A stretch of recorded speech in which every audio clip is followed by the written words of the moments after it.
Selamat datang ke channel Nazair Abdullah, channel yang membahaskan berkaitan alam pembonsaian.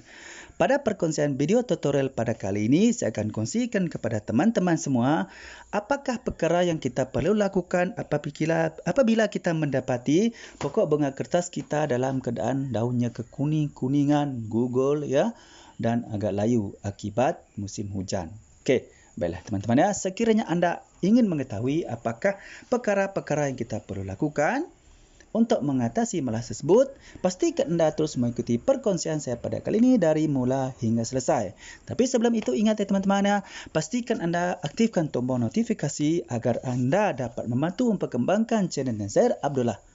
Okey, terima kasih. Baiklah teman-teman, di sini saya ada sediakan sebuah pokok bougainville ataupun bunga kertas yang dalam keadaan daunnya yang ada menguning sini ya, berkekuningan, yang ada yang gugur juga ya.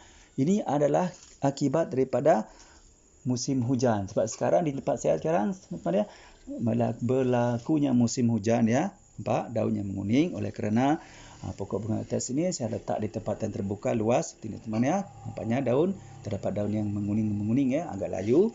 Ini adalah kerana teman, ini adalah diakibatkan oleh cuaca hujan ya.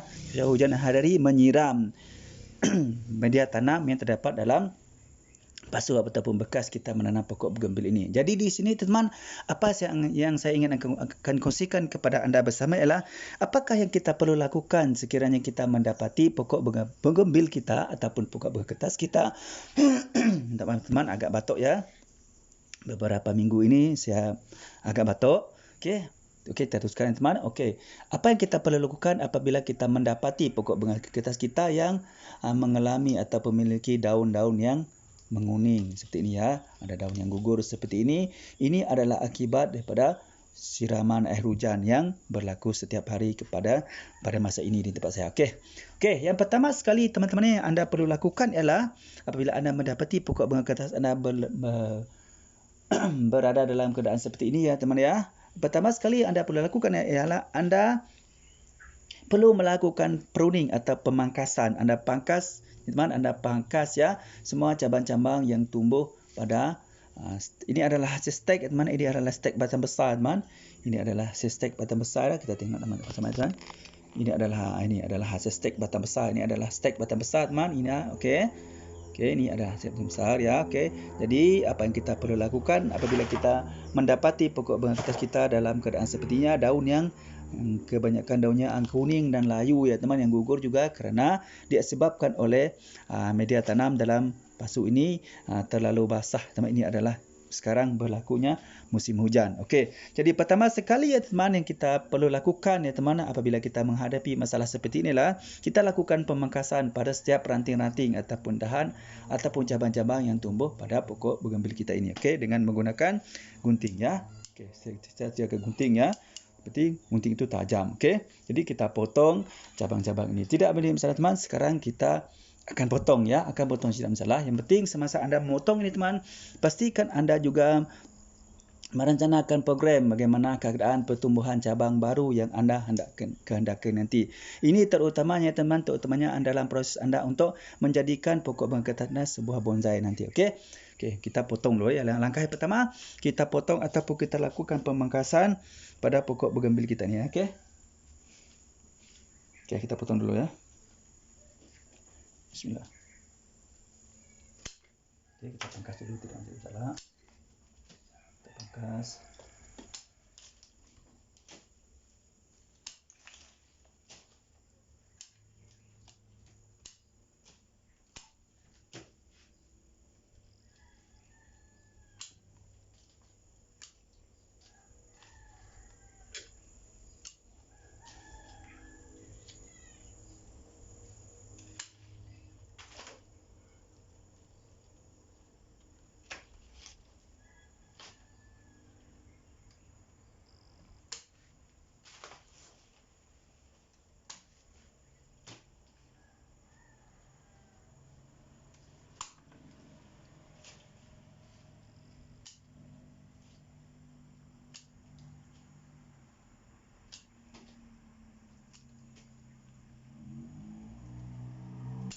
Okey, kita buat contoh. Kita pangkas semua cabang-cabang ataupun ranting-ranting ya yang tumbuh pada pokok bougainville kita ini. Ini adalah hasil stek batang besar teman ya. Okey. Selesai kita melakukan pemangkasan seperti ini ya teman ya. Okey, kita langkah kedua ialah teman yang kita perlu lakukan ialah kita letakkan pokok bougainville kita ini ya teman ya di tempat yang terlindung daripada siraman air hujan ya, terutamanya pada musim hujan seperti ini. Kita pindahkan pokok bougainville kita ini ya teman ya di tempat yang terlindung daripada siraman air hujan. Okey, itu adalah langkah yang kedua kita perlu lakukan untuk kita menyelamatkan pokok bougainville kita ini menjadi terus layu dan mati. Okey, langkah kedua, kita pindahkan pokok bougainville kita ini ke tempat yang lindung daripada siraman air hujan. Okey, teman-teman, itu adalah langkah yang kedua ya yang kita perlu lakukan. Okey. Kemudian teman-teman, sekiranya anda menanam pokok bougainville anda ini di dalam pot ataupun pasu yang agak besar ya teman, apa yang penting anda lakukan di sini dah untuk mengatasinya lah, anda boleh mengambilkan kertas plastik ya teman, kertas plastik ya, sama ada kertas plastik itu kertas beg sampah ya ataupun kertas bekas-bekas plastik yang lain yang anda boleh gunakan. Yang anda lakukan ialah teman ialah anda boleh melakukan perkara seperti ini ya teman. Okey, misal kata anda ambil kertas plastik ya teman ya. Contoh saja teman di sini kita gunakan apa-apa saja jenis kertas plastik kertas mana ada kertas plastik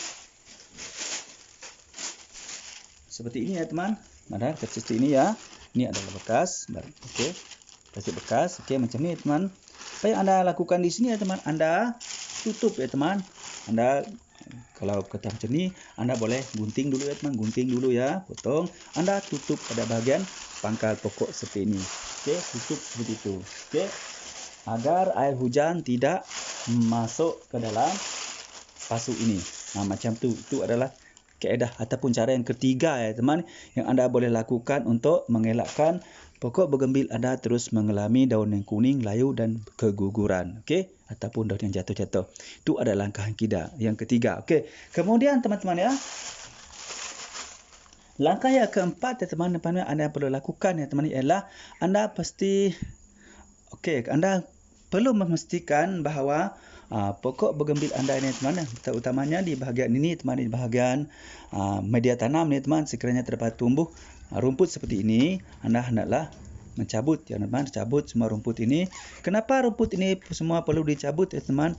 Ini adalah kerana teman rumput-rumput ini akan mencuri nutrisi yang anda berikan, iaitu melalui pembajaan ya, pembajaan. Apabila anda melakukan pembajaan pada pokok ini ya teman ya, jadi rumput-rumput ini nanti akan makan ya, akan menarik nutrisi-nutrisi yang terdapat pada pajak itu ya, dan ini juga boleh menyebabkan pokok bougainville anda ini menjadi layu kerana tidak cukup makanan ataupun tidak cukup zat daripada bajak ataupun pupuk tadi. Jadi anda perlu mencabut semua rumput-rumput ini ya teman, cabut semua biar dekat media tanam ni tidak ada lagi tumbuh rumput-rumputnya. Okey.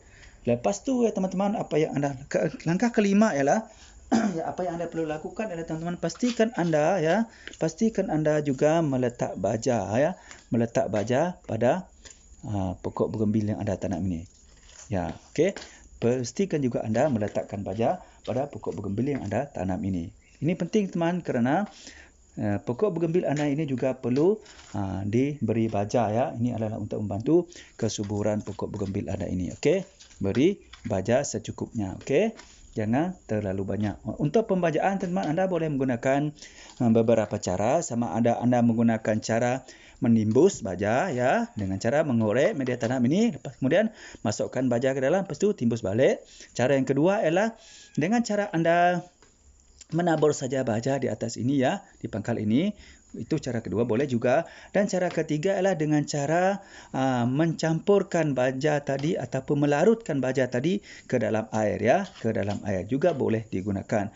Tetapi untuk pada musim hujan seperti ini ya teman, saya menggalakkan kepada anda dan saya mencadangkan kepada anda untuk anda menggunakan dengan cara menabur sahaja, kerana pada musim hujan seperti ini ya teman, memang keadaannya sangat sejuk dan lembap, jadi sangat sesuai anda menggunakan cara menabur sahaja. Okey, menabur saja baja di atas media tanam ini dan insya-Allah baja tersebut dapat diserap oleh pokok bugambil anda ini. Okey. Itu adalah 5 perkara ya teman. 5 perkara yang anda perlu lakukan apabila anda mendapati pokok bugambil anda ini berada dalam situasi atau keadaan ya, keadaan daunnya yang layu berguguran ya, yang hampir-hampir agak mati. Okey.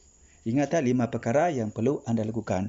Dan kemudian teman-teman, anda hendaklah sentiasa memantau ya. Sentiasa memantau dan merawat, memastikan pokok bugambil anda ini ya teman-teman ya, sentiasa berada dalam keadaan selamat. Terutamanya daripada gangguan haiwan-haiwan peliharaan seperti ayam dan juga kucing. Kerana itu adalah beberapa jenis haiwan ya teman yang kita biasa pelihara di kawasan kediaman kita. Okey, baiklah teman-teman. Saya rasa cukup sampai setakat ini dulu untuk perkongsian daripada saya pada kali ini ya teman. Mudah-mudahan bermanfaat ya dengan sedikit perkongsian daripada saya ini. Terutamanya kepada teman-teman yang menghadapi masalah pokok bunga kertas anda tadi yang tumbuh dalam keadaan daun yang menguning seperti itu ya. Dalam daun yang menguning. Jangan risau teman. Selepas ini pokok bugambil kita ini akan subur lagi daunnya. Akan subur lagi. Akan tumbuh tunas-tunas baru dan insya-Allah akan menjadikan pokok bugambil kita ini akan bertambah rimbun nanti. Okey. Yang penting selepas melakukan pemangkasan seperti ini ya teman ataupun pemotongan atau pruning seperti ini letakkan baja atau pupuk ya. Okey, kita letakkan baja atau pupuk. Pupuk ini adalah untuk membantu mempercepatkan keluarnya tunas-tunas baru pada pokok bugambil kita. Okey. Di sini saya mengusulkan ataupun saya mencadangkan kepada teman-teman ya untuk menggunakan baja NPK ini teman. Baja NPK ya. Baja NPK 16 ini. Ini adalah salah satu jenis baja yang sangat sesuai untuk kita gunakan untuk membantu mempercepatkan pertumbuhan tunas-tunas baru pada pokok bugambil ataupun pokok bunga kertas ini yang kita baru lakukan pemangkasan seperti ini. Okey. Ingat jangan terlalu banyak. Okey, caranya dengan cara untuk kali ini kita cukup gunakan seperti ini saja ya. 1 sendok ini cukup kita taburkan pada atas media tanam ni. Okey, macam tu je. Cukup. Dah. Okey, kita tabur begitu saja. Okey. Okey, biar cukup.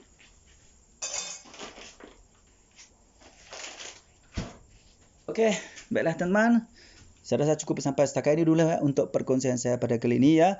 Mudah-mudahan bermanfaat untuk anda semua. Seperti biasa teman-teman, sekiranya anda merasakan perkongsian saya pada kali ini bermanfaat untuk anda semua ya, silakan anda klik tombol subscribe, like, share dan beri komen ya teman-teman supaya anda menjadi orang yang pertama sekali akan mendapat perkongsian-perkongsian terbaru daripada channel Nazair Abdullah, channel yang membahaskan berkaitan alam pembonsaian. Ingat teman-teman, pokok bunga kertas juga merupakan salah satu jenis pokok bunga yang sangat sesuai untuk kita jadikan sebagai sebuah bahan bonsai dan insyaAllah akan menjadi bonsai. Okey, bagi teman-teman yang masih lagi belum subscribe itu ya teman, silalah subscribe ya.